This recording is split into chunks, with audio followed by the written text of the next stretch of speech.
Oh. Oh, God. We begin with this Nick Chubb injury. It's one of those ones that we don't know definitively, and yet I think we can all. Let me lower this.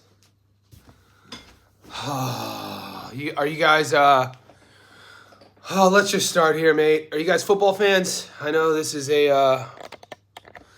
this is a boxing page, but right now the Cleveland Browns are playing on Monday Night Football against the Pittsburgh Steelers. That's why you always see me rocking C hat Cleveland. This is an Indians hat, but Youngstown, Ohio. I'm from Northeast Ohio originally. I live in Sydney, Australia. It is tough being a Cleveland sports fan. Oh my God. I'm a lifelong Cleveland Browns fan, Indians fan, and Cavs fan. Okay. When it seems like we've been saying this is our year forever, it's never our year. You know what I'm saying? The Browns have never won a Super Bowl. They just put a stat up there. We're the only team in the NFL that hasn't started 2-0 since 1993. Let that one sit in. There's not 5 games in an NFL season. There's not 10 games. 16 plus. It's been since 1993 since we started 2-0. We have an opportunity tonight. We were winning. And since 2018, most wouldn't even argue we've had the best running back in the NFL, Nick Chubb. And he is a lunch pail, blue-collar type of guy, doesn't talk a lot, leads by his actions, leads the NFL yards per carry. And if you're not watching football, I wouldn't even want you to see what happened. Not only will he be out for the year due to a lower leg injury, who knows if he could come back. And this is literally the life of a Cleveland Browns fan. This has been my whole life as a Cleveland Browns fan. And I just wanted to start it there to get that off my chest. It's halftime. They're losing. But more importantly, one of the great guys in the NFL looks like he's out for the year. And hopefully he could come back. But it's a brutal injury. If you don't know what I'm talking about, just Google it. Nick Chubb. Moving forward, it sucks, man. What do you guys think of Shakur Stevenson? He was on Brian Custer's podcast, and he was talking about, Custer asked the good questions like he always does. I found it pretty humorous before they got going. Shakur called him out because boxers, man, fighters of any, I used to live with a fighter. My old roommate back in the day, she fought in the UFC, and MMA, similar to boxing, individual combat sport. You have your training camp, you have your team, you have your gym, but it's not a team sport. So these fighters, Tyrese, hopefully we'll see. That injury was disgusting. I mean, all I could think about, best case scenario, it's one of those dislocations to where ligaments aren't exploded, but we'll see. You see that every now and then, you see it a dislocation and it gets reset. But that part of the lower leg, mate, I mean, you got to think ACL, MCL, PCL. Time will tell. It's halftime. They're talking about it. They don't know yet. He has to get scans. It just sucks to see that injury. And it reminds us that football is a brutal game. It's a sport I played from the time I was 7. I started playing American football as a 7-year-old and stopped it as an 18-year-old. But brutal sport. Back to Shakur. He called out Brian Custer for not giving him his props during the Errol Spence Jr., Terrence Crawford lead-up. Shakur is one of these students of the game. In past videos, I've called Shakur Stevenson a savant, meaning that he's a wizard. His fight IQ, his talent, his skill. This is a kid who's been fighting since he was 4 years old. But he's not one of these guys who leaves it in the gym. He goes home with that knowledge. He listens to podcasts. If you wrong him in an interview, he'll bring it up. And a lot of these fighters do that, and I love that. I love that about Shakur. And he called Custer out in this interview for not bringing him up, for trying to act like he didn't know his name. And Custer was like, dude, what are you talking about? I know who you are. But then Custer asks the important question of what happened with Frank Martin. What happened with this Frank Martin fight? And Shakur, for the first time, was dropping stats. And what he said makes sense, but also what he said, I understand from Frank Martin's side, from an analytical and economical perspective, right? The casuals will say he's ducking him and he doesn't want to fight him. He knows he's going to get beat. but we need to look at it when fights fall apart from a business perspective.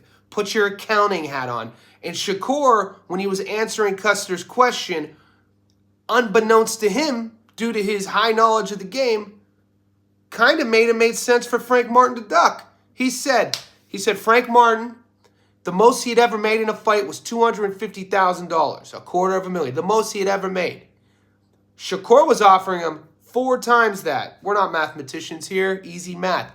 He was offering him $1 million plus a shot at a world title. Why wouldn't you take that, right? You had never made this much money before, and you get a chance to fight for a world title? This guy said no. Now, rumors are speculating and swirling that Frank Martin has gotten offered way more than $1 million to take a fight. I don't want to spread misinformation, but what I've heard out there is that he's getting ready to sign a fight with money being offered somewhere along the lines of $5 to $6 million. And the opponent, a lot of people in boxing groups are claiming they know who that opponent is.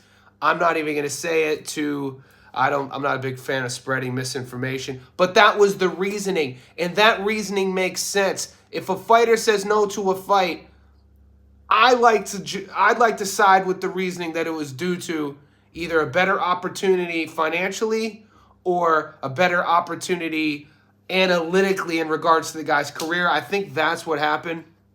And it's a good interview. I did a video about just those questionings. It's on the YouTube page. So if you haven't checked it out, it was this morning. It's only about 4 minutes long. If you're watching this now, I appreciate if you like this video. The way the algorithm works is liked videos get bumped up in suggested videos, and it'll help me out and the channel. So did you guys see this video going around? I saw it last night. Fight Hype, Fight Hub, I think ESN shared it, and all they share is, here's what we do, and I'm going to put my name into that mix in terms of trying to create daily content, is you got to follow fighters you enjoy. You have to somehow follow the trends. And I'm not into trends, as you can tell. The more you follow my channel, I'll speak what's on my mind, and I do it from a centrist perspective. So I'm not trend chasing, but what you do is you follow your favorite fighters, analysts, people in the sport, and you'll all of a sudden, that's why you start seeing a lot of the same content being shared on a lot of the same channels. It's not necessarily a channel swagger jacking, because when a piece of content will get shared, it's up to the content creator to create an original narrative. And that's how YouTube will allow you to post and not flag you or give you warnings or demonetize you. I had to learn that the hard way about 6 months ago.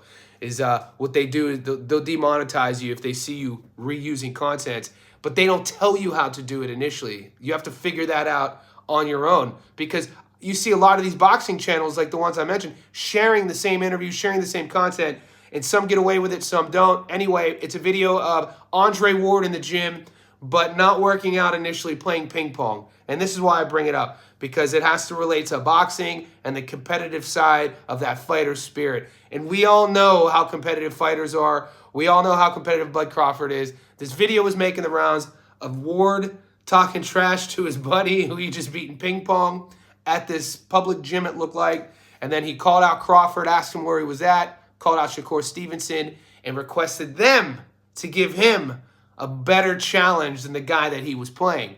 Now, as this video is getting shared by Fight Hub and Fight Hype, they just put Andre Ward calls out Terrence Crawford.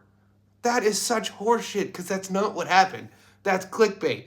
What I would do is I did that same video. I did a narration, and I titled it what I'm about to talk to you about, Andre Ward, Boxers and the Fighter Spirit in Relation to Competitiveness. And that's what the video was. It wasn't Ward calling out Crawford. It was Ward being competitive, talking to Crawford via social media and asking him to come take part in this ping pong game, right?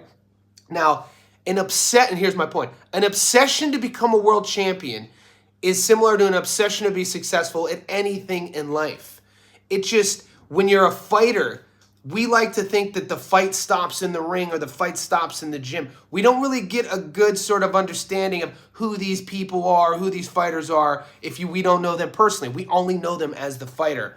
I saw the Andre Ward video, and I felt like it's a good glimpse, almost removal of the curtain for us fans to see inside of the mindset of how fighters are wired. If you want to be a world champion at fighting, you have to want to be a world champion at everything you do. So it's that competitive spirit I feel that we as fans could adopt and put it into, channel it into whatever you're into. A passion project, whatever you're creating at the time, whatever you're learning, wherever you're working at, whatever it may be, being a father, being a mother, channeling that same sort of mindset of, I don't want to lose, I don't want to come in second, or if anything else, I will at least put forth my best. I thought it was hilarious, that Fight Hub and Fight Hype said that Ward called out Crawford. I thought that was hilarious because it's just a misspun thing. And I also found it even equally more funny that Ward was sweating in the gym playing ping pong, talking shit to Crawford and Shakur, asking them to come play and making his guy feel inadequate. That's hilarious. But the lesson there is the competitive side, the competitive nature.